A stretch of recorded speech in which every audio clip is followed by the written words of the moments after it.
Welcome back to the 2010 Peace Day Global Broadcast Headquarters studio in Eugene, Oregon. I am honored to be able to have with us live here in the studio David Hazen of the Peace Alliance. David, thank you so much for joining us here today. Well, I'm excited and honored as well. You know, I feel extremely lucky to be in Eugene in the same town with you. You know, you're doing a fantastic job of getting the word out about peace worldwide. Thank you, David. Yeah, luckily David and I have actually been able to get together previously due to some of the community events, services, and people that are involved, particularly here through Energy Village in Eugene. Energy Village is really the organization here on the ground that's galvanizing, bringing together different types of peace builders, different organizations, and I've been able to meet David at a few of those weekly meetings, and it really was a pleasure to know that you're not only from the Peace Alliance, but also then you do quite a few other things, the City of Peace projects of your own, and I was lucky enough actually to have David on our radio program. There is a link to the radio shows if anyone wants to hear the archive. But with that, I'm not sure that everybody knows about the Peace Alliance. We have a really large international audience based on yesterday's analytics. Could you share with us a little bit or give an introduction to the Peace Alliance? Oh, I'd be happy to, Steve. I want to mention there is a global alliance for departments and ministries of peace, and the Peace Alliance is simply the United States version of that alliance, where we're advocating for a Department of Peace within the United States. However, we have a broader strategy now that includes the Youth Promise Act, which is in the U.S. Congress now and is on the verge of getting into the Senate, and we're hoping to get it through the Senate this year.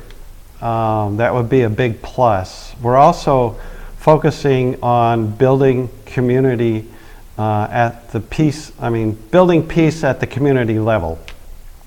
And I want to say that the Peace Alliance grew out of the Renaissance, the Global Renaissance Alliance that was started by Marianne Williamson. And it was a group of people that were involved in spiritual practices and were aware of the unity of the human race. And they decided to take it to the practical level. They wanted to move this idea into the mainstream, and they found this piece of legislation written by Dennis Kucinich and decided that they would focus on that.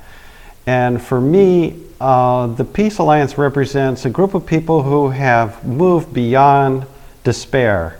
We all want peace, but many of us get stuck in that despair, the anger, the angst of it's impossible. Yeah, the hopelessness. The hopelessness. And the Peace Alliance is in the process of working out how do we move it out of that and through into the mainstream so that it starts to become an accepted notion that not only is peace possible, it's practical, it's economically beneficial, not just feasible, but very Certainly. beneficial, and is something that we can actually do. And Dennis Kucinich, the fellow who wrote the bill, has said that it is inevitable that we do have a Department of Peace. And I am totally behind that. I believe that world peace is inevitable, and I believe it is happening much faster than we realize. And I'm really excited to be alive at this time.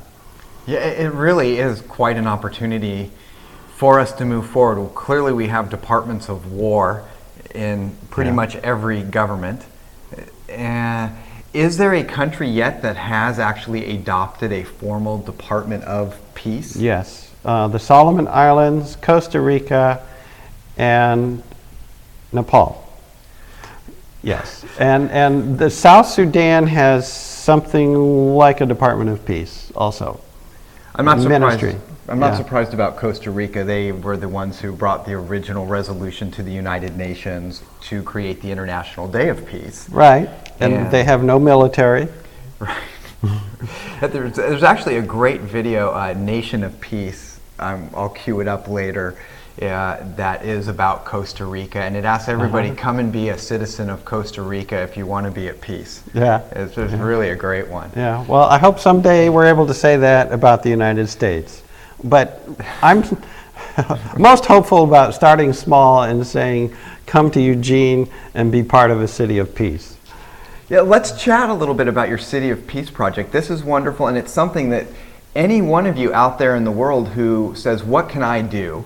Which is really one of the themes of this broadcast, what can I do? You can do something to start galvanizing your city to be a city of peace.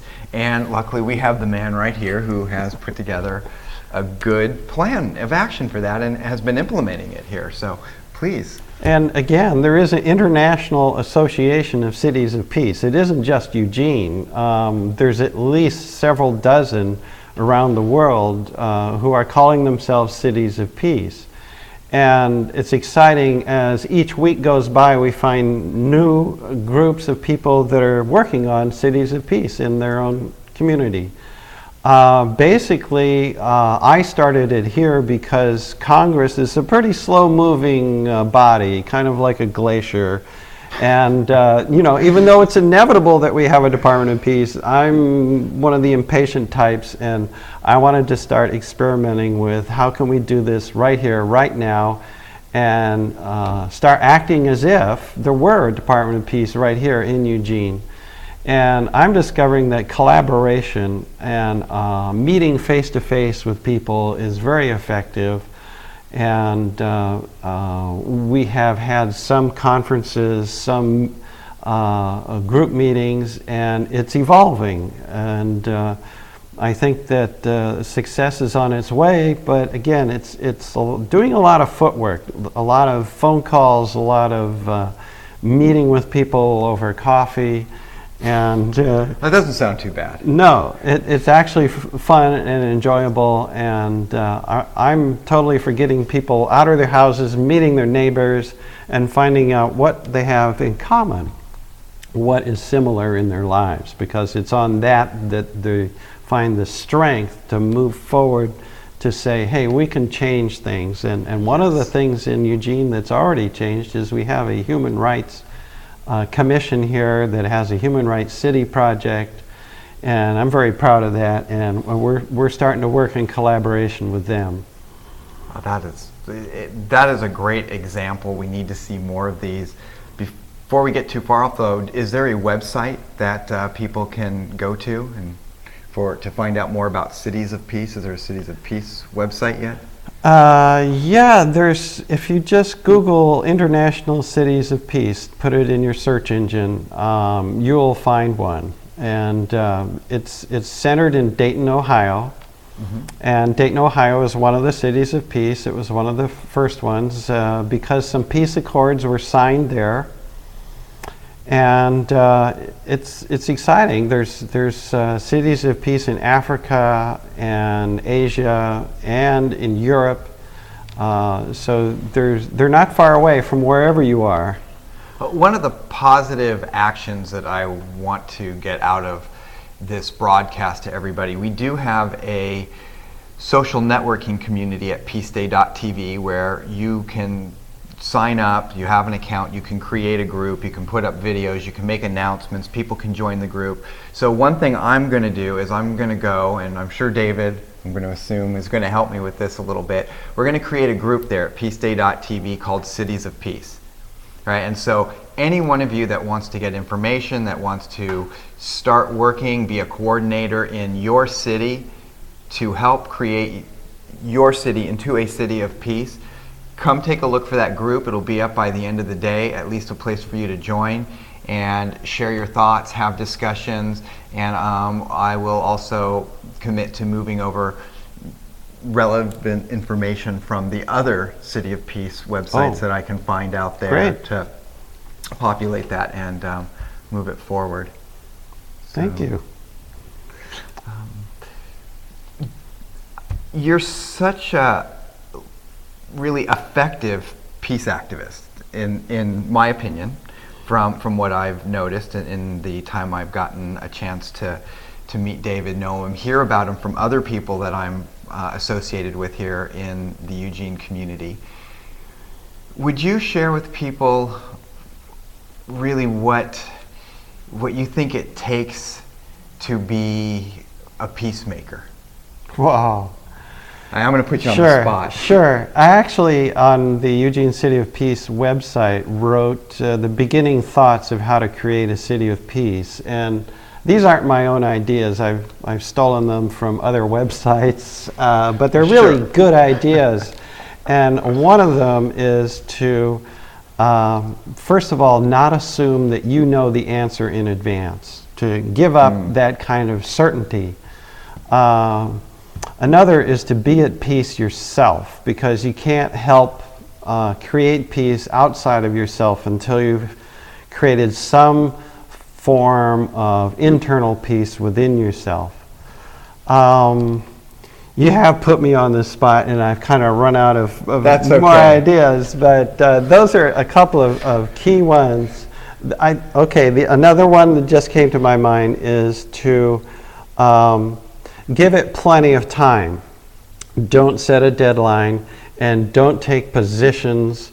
Don't become institutionalized or rigid. Always stay flexible, because this is a learning process. It's constantly, it has been for me personally, always taking more information in about what other people have done, what has worked for other people, and what new ideas are out there, because this idea of peace is actually, for humanity, a very, very new idea, and very few people have actually created a model that the rest of us can then duplicate. And so I think that's where the energy is right now, is to figure out some models, and it's all research and development right now.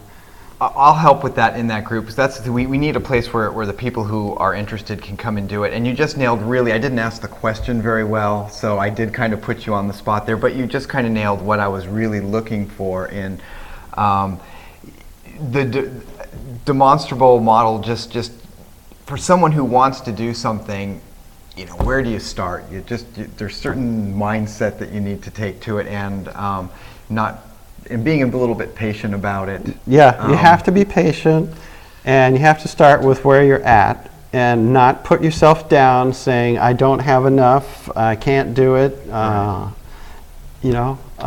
It's a matter of partly of just asking for help from the people that you know. Because 2 minds are better than 1, and a dozen is incredible. I'll tell you. Yeah, I'm almost a little stupefied here. I'm processing myself, like, why would that be? And it's like, because it's so simple, and we expect there to be some difficult answer, that it takes some genius, otherwise why wouldn't it? So that it must be difficult because it's not being done. And the truth of the matter is that it's really so simple. It's basic common sense. Make a few phone calls, get together with people for coffee. What do you want to do in the community? What's important to you? Yeah, and let's go do it. Yeah. Well, okay. So let's do this. Let's do this, everybody. And David, is there anything else you'd like to share with us before we move forward with a little bit more content for the 2010 Peace Day Global Broadcast? I think one thing I want to say is that the other end of the spectrum from peace is violence. And when we start to look at violence not as something evil, but as a disease like cancer, that opens up the option for treatment. It is a treatable disease. It can be put in remission. And I like the medical model, and there are other people who support this. Ari Cowan is one of them, and I totally believe, from my own experience, I was a violent person at one point in my life, and it's been a long process, but I feel that I've really recovered and very, very rarely think violent thoughts, violent words in my head. Certainly I don't act violently, but that has been part of my history. And so I think that if I can do it, you can do it. David, thank you. Yeah, Here. you're welcome. It's Peace Day, and that's the other thing. Give people a hug, you know? Don't be afraid to give people hugs. So that way you also don't get dirty stuff on your hands. So, with that, we are going to play a couple of real quick videos. The first one actually talks about the technology. Michael Short, our technical director, creator of the Peace Cloud, really short little segment. And while that's up, maybe another video or two, then we're going to be back to the studio. During that period, if you have a question, please click on the chat button in the player, in the video player that you're watching this broadcast on, and write in a question or two, engage some of the people that are out there chatting. Johnny, our technician here in the studio, will make up a further list of questions. And starting today and over the next 3 more days of this broadcast through the end of the 21st, we will be taking on a daily basis some of the questions that people have and doing our best from our point of view and vantage point to answer them and give some elucidation to some of the things that are out there on people's mind. So with that, let's go and take a look at the Hazen X Peace Cloud. You need to resume the audio.